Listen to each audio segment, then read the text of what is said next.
안녕하십니까. 야부리TV의 야부리친 야부리 박입니다.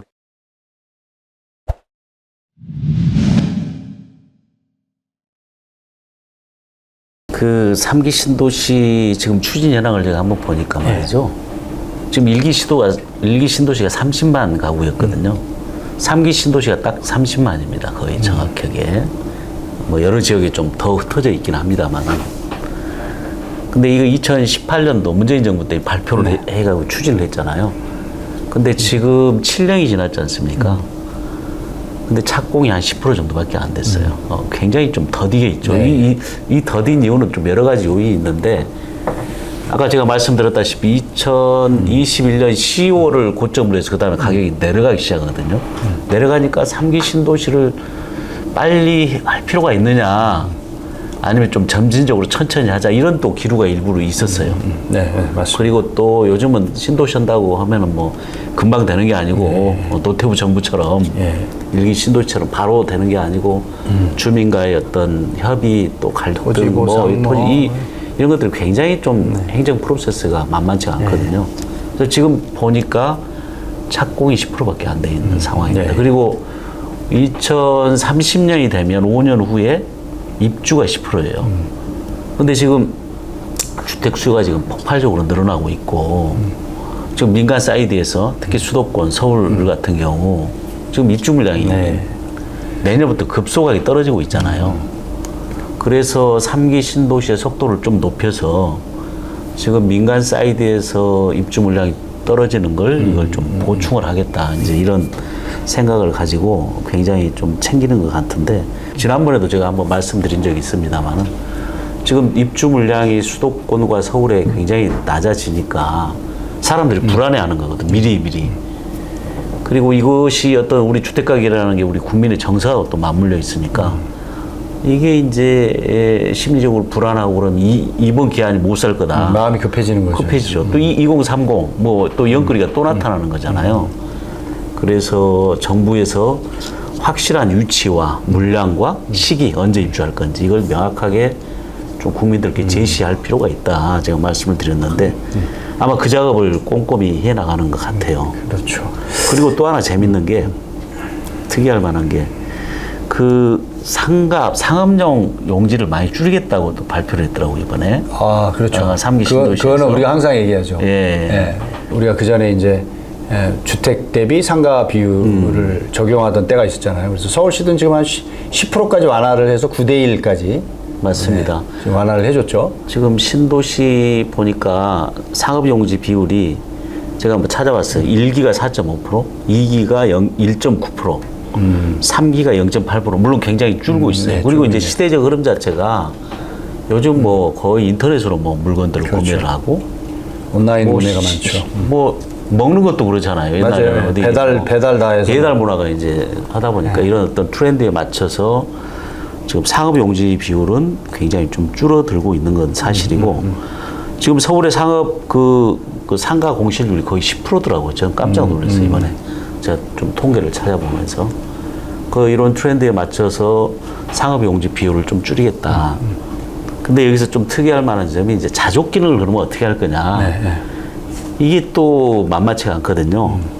제가 찾아봤던 1기가 지금 한 7.7%? 자족 기능 비율이라는 것은 업무, 상업, 그 다음에 공공, 그 다음에 우리가 얘기하는 지식산업센터, 이런 비율을 얘기를 하는 거거든요. 요 안에서 이제 상업 비율은 줄이되 자족 기능은 어느 정도 살리겠다. 그래서 3기, 아까 제가 말씀드렸잖아요. 1기는 7.7, 2기는 6.7%, 3기가 16.4%예요. 요 중에 이제 상업용지가 일부 들어가 있는데, 요 비율을 어떻게 좀 적절하게 조정을 해서 자족 기능도 살리면서, 그리고 주거 어떤 기능을 좀 확대를 할 거냐, 요 고민이 좀 상당히 필요한 이제 시장에서 지금 보면 그러한 이제 우리가 말하는 자족 기능의 택지개발지구라면서 자족 기능으로 남겨서 활용하려고 했던 토지들의 대부분이 상업용지, 그다음에 지식산업센터, 그다음에 공공시설 이런데, 지금 지식산업센터 부지들 이제 매매가 안 되죠. 그다음에 기존에 사업하려고 뭐 공매나 뭐 경쟁 입찰을 해서 가져갔던 토지들이 올 스톱이에요. 맞아요. 그래서 지금 시장에서는 어떤 걸 요구하고 있냐면 이거 용도 변경하자 차라리 이렇게 사업을 못하고 비워두느니 아니면 지금 뭐 지식산업센터는 뭐 투자한 사람들 다 굉장히 지금 어려움을 겪고 있다고 그러고 있어서 이걸 변경을 해달라라는 것이 지금 요즘 요청입니다 시장에서.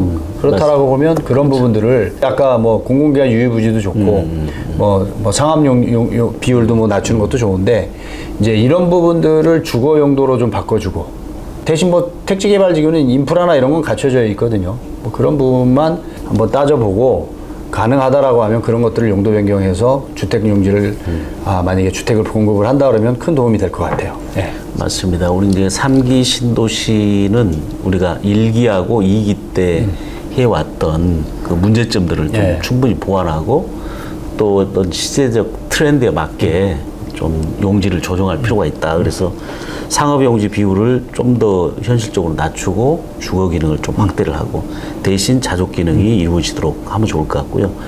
이제 우리가 이제 기존 시가지에서 한번 좀 보죠. 우리 서울 같은 경우 특히 네. 기존 시가지의 그러니까 저개발 지역이 제가 보기에는 중공업 지역이라고 보여요. 네. 중공업 지역. 그래서 지난번에 서울시에서도 중공업 지역 활성화 방안 발표하고 하고 그랬는데 또 하나는 이제 뭐 이번 정부에서도 얘기를 했습니다만은 그 역세권 지역이 아직도 노후한 저밀 개발된 데가 기성시가지가 많이 있으니까 이걸 어떻게 이제 효율적으로 개발할 거냐 하는 건데 지난번에 작년인가요? 서울시에서 발표를 한번 했었잖아요. 상업 지역의 주거 비율을 옛날에는 7대3, 7은 네. 주거, 3이 뭐 상업이나 업무였는데 이제 과감히 9대1로 바꾸겠다. 해서 그건 좀 상당히 어떤 시대 흐름에 맞는 정책인 것 같고 이번에 이제 나온 것 중에 하나가 상가나 업무 시설을 주거 시설로 좀 쉽게 전환하도록 하겠다. 네. 아마 그러니까 국토부의 어떤 그 건축 그 사이드에서도 검토를 하는 것 같아요. 우리가 그렇죠. 이제 건축물 용도가 한 30개 정도 되거든요. 그런데 그 용도마다 세부 기준이 다 다르잖아요. 네. 주차장 기준, 구조 기준, 소방, 그 다음에 뭐 방제, 방화, 뭐 이런 기준이 다 달라가지고 한번 용도가 쫙 정해지면 다른 용도로 이 쉬프트 하기가 굉장히 어렵습니다. 용도 변경하기가 굉장히 어렵죠. 특히 만약에 이제 뭐 우리가 말하는 이제 주거 용도, 뭐 주거 용도에서 뭐 상업 용도로 바꾼다든가, 뭐 아니면은 이제 오피스텔을 뭐 업무 시설로 바꾼다든가. 그럴 때에 이제 법에 적용되는 그 주차장법, 네, 이런 소방법 이런 것들이 정해져 있는 게 강한 법에서 약화된 가로 가는 거는 문제가 없어요. 뭐 오피스텔에서 업무 시설로 가는 거는 문제가 없어. 뭐 주차장법이나 뭐 피난 계단이나 뭐 이런 거. 그런데 업무 시설에서 오피스텔로 가려고 그러면은 뭐 피난 계단을 하나 더 만들어야 된다든지 이런 것들의 법의 제약이 있어서 못 바꾸는 거죠. 업무 시설을 이제 오피스텔을 바꾸려고 그러면 실제적으로 시장에 작동하기는 정말 쉽지 않아요. 쉽지 않은 거죠. 네. 생각이 드는 게 지금 예전처럼 한번 건물의 용도가 정해지면 계속 그렇게 쓰다가 그 다음에 이제 연한이 내부 연한이 끝나면 헐고 다시 짓고 네. 이런 시대가 우리가 지난 거거든요. 요즘은 그렇죠. 뭐 워낙 튼튼하게 있잖아요. 그렇죠. 구조적으로는 이제 지은 건물은 뭐 100년 정도 갈 겁니다. 100년 더 갑니다. 네, 그러면은 용도가 그 사이에 시대적 변화에 따라서 계속 바뀔 건데 그럼 그때마다 이렇게 뭐 용도 전환, 용도 변경을 하고 이게 되니 안 되니 주차장 규정이 맞느냐 소방 규정이 맞느냐 이렇게 따질 게 아니고 저는 이런 대목에서 제안하고 싶은 게 용도 프리 건축물을 좀 만들었으면 좋겠어요. 그래서 건물을 한번 지으면 이건 어느 용도나 쉽게 그때 상황에 따라서 바꿔 쓸 수 있는 그런 기능을 좀 한번 제가 이제 그러려고 이제 하면은 실무적으로요. 아까 이제 말씀드린 대로 뭐 업무실로 쓰다가 주거 용도로 바꿔. 그렇게 되면 우리가 필요로 한 게 주차장이잖아요. 일단은 주차 대수, 그러니까 업무 시설의 주차 대수하고 주거 용도의 주차 대수 차이는 많이 나와요. 많이 차이 나죠. 그러면 이제 기계식 주차나 뭐 기타 이런 것들을 이제 또 설치를 해야 되고 그러려면은 건폐율이나 이런 것들이 또 위배되고 예, 이게 법이 이렇게 물려 들어가거든요. 그러니까 이런 것들에 대한 어떤 법의 이런 것들을 플렉시블하게 따라가 줘야 된다는 얘기죠. 그러니까 일례로 저희가 이제 미국의 뉴욕 뭐 지금 뭐 서부 쪽에는 뭐 LA나 뭐 샌디에고나 이런 쪽에 마침 이제 샌디에고에 이런 프로젝트가 하나 있어서 출장을 한번 다녀왔는데요. 연면적으로 치면 한 3만 해배 이상 되는 이제 업무 시설이야. 근데 이것을 콘도로 바꿔요.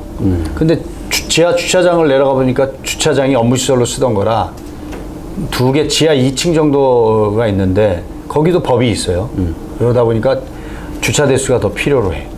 그런데 이것을 기계식 주차장으로 바꿔. 그래서 한국의 기계식 주차장으로 우리가 50대 50대 예, 수평순환식 요걸로 땅을 안 파고 그 1층 공간하고 이렇게 해서 넣을 수 있는 것을 좀 어드바이스를 해주고 지금 이제 그 프로젝트 이제 진행 중인데, 그러니까 미국도 그런 부분에 대해서는 법에 어떤 규제나 있지만 허용을 해주는 거예요. 허용을 해주고 그 다음에 이제 또 하나가 거기도 마찬가지로 증축을 한다고야. 이제 용도를 바꾸면서 더 증축을 해. 그러면은 거기도 사회주택이라는 개념이 있더라고요. 그래서 이제 소셜 하우징. 예. 그래서 그런 쪽으로 뭔가 이렇게 공공기여를 하면은 그런 것들에 대한 용적률을 허용해 준다든가, 예, 좀 완화를 해 준다든가, 이제 이런 부분들이 진행이 되고 있다라는 걸 이제 제가 보고 왔습니다. 아주 좋은 사례네요. 저는 이제 그 관점 두 가지로 보는데, 이 해법은 두 가지가 있어요. 하나는 기존 건축물 특례를 적용하는 방법이 있고, 기왕에 이게 오피스로 지어져 있는데 이게 한 10년 동안 쓰고 나니까 주거 기능으로 좀 바꾸고 싶다. 그러면 주택으로 바꾸면 주차도 안 맞고 뭐 여러 가지 안 맞을 거 아니에요. 이게 10년 동안 썼기 때문에 이 신규법을 적용하면 안 맞을 겁니다. 그래서 기존 건축 특례를 적용을 해서 다른 규정들을 좀 완화를 해주는 거죠. 이 방법이 하나가 있고, 하나는 아예 용도를 용도 프리라는 그걸 만들자는 거죠. 새롭게. 그래서 새로 짓는 것을 용도 프리 용도로 들어가면 이건 나중에 어떤 건물로도 그냥 자연스럽게 시프트 하게 가능하게 좀 하자는 그런 제안을 한번 해봅니다. 그리고 아까 제가 중공업 지역 좀 말씀드렸잖아요.